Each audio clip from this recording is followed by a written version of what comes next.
দিনের সেই কঠিন সময়টা যখন মিষ্টুকে টিপে দিচ্ছে আর বিশ্বাস করবে না থেকে সোজা friends good morning, welcome to দুষ্টু মিষ্টুর পরিবার। বৃহস্পতিবারে মা লক্ষ্মীর পুজো দিয়ে আজকের ব্লগটা শুরু করলাম। সকলে কেমন আছে? আশা করি ভালো। শখ করে কিনেছিলাম এই সোয়েটারটা বেল্ট দিয়ে শাড়ির সঙ্গে পরবো বলে, কিন্তু কালো রঙের জিনিসের যে এত সমস্যা। এই যে সোয়েটারের গায়ে তোমরা দেখতে পাচ্ছ কিনা আমি জানি না, এই যে দেখছো এই টাইপেরগুলো হয়েছে, আর এগুলো না পুরো বোঝা যাচ্ছে। সেই জন্য এখন গরমের মধ্যে আমি এটাই খুঁটে তুলতে বসেছি। আর দুষ্টু এদিকে ওর বাবা নিয়ে এসছে ফুটি, তো সেটাই এখন উনি খাচ্ছে আর আমাকে বলছে তুমি একটু হাত দেবা না। তো দুষ্টু ফুটি খেয়ে নিচ্ছে আর ওর বাবাকে বল আমার জন্য গরমে একটুখানি কী বলে টক দই আনতে। আমার কোনো মাছ কিচ্ছু ভালো লাগছে না, মাছ মাংস রোজ আমাদের বাড়িতে এখন মেনুতে একটা জিনিস আছেই, টক ডাল বা মুসুরির ডাল দিয়ে যা কিছু করা যায় সমস্ত কিছু সেটা হবেই। তো আজকেও হয়েছে, টক ডাল হয়েছে আর টক দই তো এনেছে, আর এনেছে হলো গ্লুকন-ডি। একটা গ্লুকন-ডি খুব দরকার, যে টেম্পারেচার রয়েছে বাইরে, মানে লু বইছে বাইরে, তো এই রৌদ্রুর গরমে গ্লুকন-ডির জলটা সবারই খাওয়া খুব দরকার। পরে দুষ্টু আর আমি মিলে সকালে ভাত খেয়ে নিলাম। মিষ্টু স্কুলে যাবে বলে ভাত করেছিলাম, সেই ভাতটা খেয়ে নিয়ে শুয়েছি। আর আমার প্রচণ্ড মাথাটা যন্ত্রণা করছে আর কেমন বমি বমি লাগছে। তাই একজন মেয়েই মার কষ্ট বোঝে, তাই ওইটুকু ছোট্ট মেয়ে দেখো কি সুন্দর আমার কপালটা টিপে দিচ্ছে।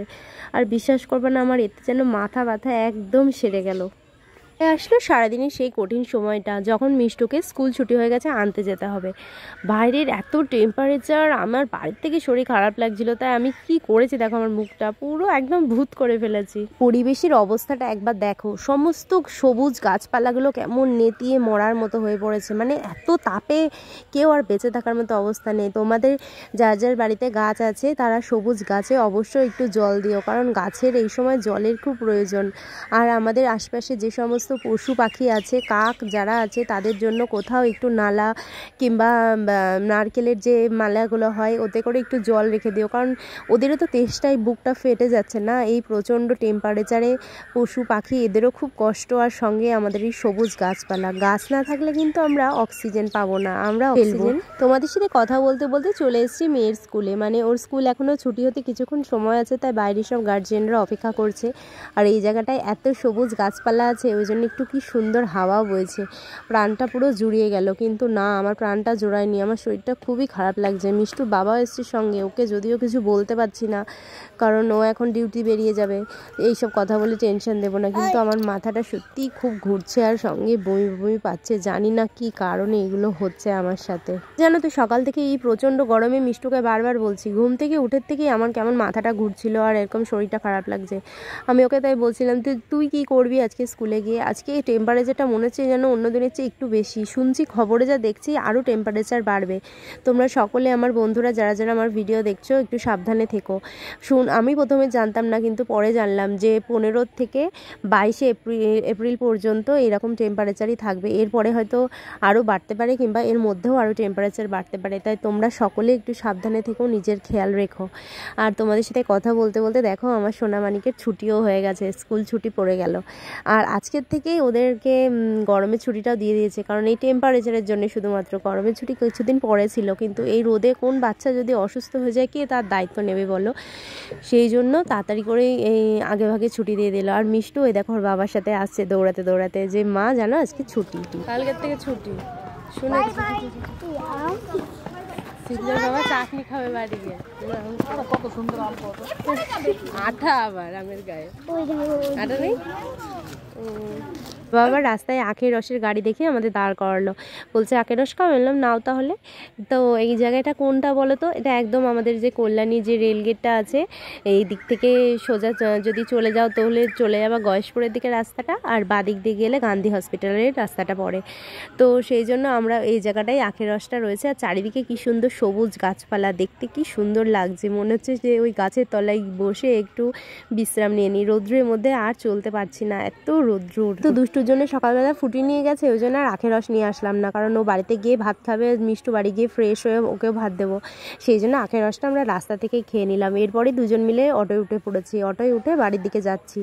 আর বিশ্বাস করবে না, অটোর মধ্যে পায়ে যে রোদ্দুর পড়েছে, মনে হচ্ছে পাটা আমার পুড়ে গেল, ধোয়া বেরোচ্ছে এরকম। মানে গরমের চেয়ে বেশি তাপের এত তেজ রৌদ্রের সে বলার কথা না।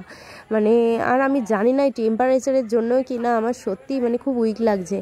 আর যে সমস্ত সিনিয়র সিটিজেন আছে আর ছোট বাচ্চারা আছে তোমাদের বাড়িতে যারা আমার ভিডিও দেখছো, তাদের সকলকে অনেক সতর্ক চড়া রোদ্দুরে খেটে খাওয়া মানুষগুলোকে সেলাম জানাই। তো ফ্রেন্ডস, দেখতেই পেলে যে এখনই একজন ভাই গেল, সে তার কাজের সূত্রে বাইরে বেরিয়েছে, তাই সেজন্য তাকে বেরোতেই হবে। বাট তোমাদের যাদের প্রয়োজন নেই, প্রয়োজন ছাড়া এই এত ডিগ্রি তাপমাত্রায় তোমরা প্লিজ বাইরে বেরিও না। আর বাইরে যদি বেরোতেই হয় খুব প্রয়োজনে যথেষ্ট তার ব্যবস্থা নিয়ে তোমরা বেরো, মানে পুরো কাপড় দিয়ে মুখ চুখ ঢেকে বেরো, পর্যাপ্ত পরিমাণে জল খাও। আমি তো বেরোতেই হয়েছিল আমাকে, কারণ মিষ্টু স্কুলটা ছুটি হয়ে গেছিলো, সেজন্য মিষ্টুকে স্কুল থেকে আনতে গেছিলাম, তোমরা দেখতে পেলে। তো আজ থেকে মিষ্টুর স্কুল ছুটিও পড়ে গেল, মানে এত বাইরে তাপমাত্রা, লু বইছে, তো বাচ্চাদের শরীর খারাপ হয়ে গেলে তার দায়িত্ব কে নেবে, সেজন্য স্কুল থেকে ছুটি দিয়ে দিল।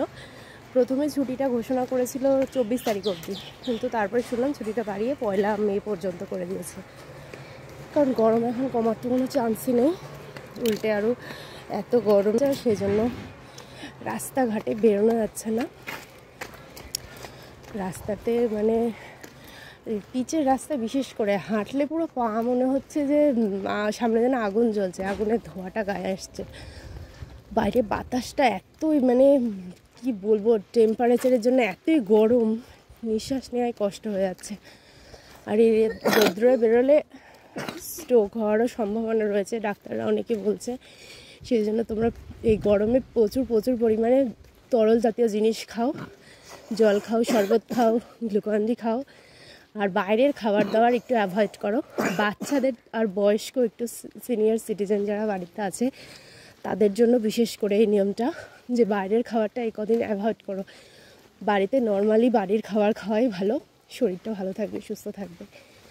তো যাই হোক, তোমরা প্লিজ এগুলো মেনটেন করে চলো, সবাই খুব সুস্থ থাকো, ভালো রাখো, সকলের খেয়াল রাখো, বাড়ির সকলের, আর প্রয়োজন ছাড়া বাইরে। তো গরমে খুব লাইট ওয়েট কিছু খাবার, ডাল ভাজা, মাছ আর টক দই দিয়ে খাওয়াটা সেরে নিলাম। তো এসে স্নান সেরে ফ্রেশও হয়ে নিয়েছি। তো মুখটা তো কিছু একটা ব্যবস্থা করতে হবে, মাথা ঘুরছে, সেটা তো শরীরের ভেতরের প্রবলেম, ডাক্তার ঠিক করবে, কি করব আমি, কিন্তু আমার বাইরের স্কিনের কি করতে হবে সেটা তো আমাকে ঠিক করতে হবে। তো সেই জন্য আমি এই প্রোডাক্টটা ইউজ করছি, জোভেজের অ্যালোভেরা। এটা ময়শ্চারাইজার, তো এটা সব রকম স্কিনের জন্য সব রকম প্রোডাক্ট হয়, তো আমার স্কিন টেস্ট করে আমার এই প্রোডাক্টটাই এনেছি। তো প্রথমে ময়শ্চারাইজারটা লাগিয়ে নেব, নিয়ে এরপরে আমি সানস্ক্রিনটাও অ্যাপ্লাই করব। তোমরা কে কোথা থেকে আমার ভিডিও দেখছো সেটা কমেন্ট করে বলো। ইউটিউবে আমার একটা চ্যানেল আছে ছোট্ট, ইউটিউবে গিয়ে সার্চ করো দুষ্টু মিষ্টুর পরিবার বলে, দেখবে চ্যানেলটা চলে আসবে। ভালো লাগে সাবস্ক্রাইব করে আমাকে একটু সাপোর্ট করো। আর এইটা হলো সেই সানস্ক্রিনটা যে এত ভালো তোমাদেরকে বলে বোঝাতে পারবো না। তোমরা এই আজকের ভিডিওটা দেখে কি কেমন লাগলো, তোমাদের গুরুত্বপূর্ণ মতামত অবশ্যই কমেন্ট বক্সে জানিও। খুব শীঘ্রই আবার একটা নতুন ভিডিওতে সকলের সাথে দেখা হবে। টাটা।